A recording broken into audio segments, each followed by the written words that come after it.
morning everyone. My name is Aradhya Devandado. I am the first time class. My school name is Ryan Grove Public School.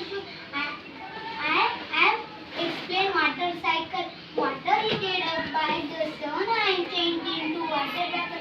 It's called evaporation.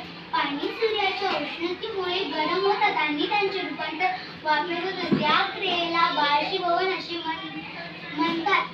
And cooling vapor change into water and from cloud it's called condensation. त्यानंतर थंड हवेमुळे वाफेचे रूपांतर पाण्यात होतात आणि त्याचे ढग तयार होतात. त्या क्रियेला सक्सेशन असे म्हणतात. When the clouds become heavy dust and food on the earth as rain or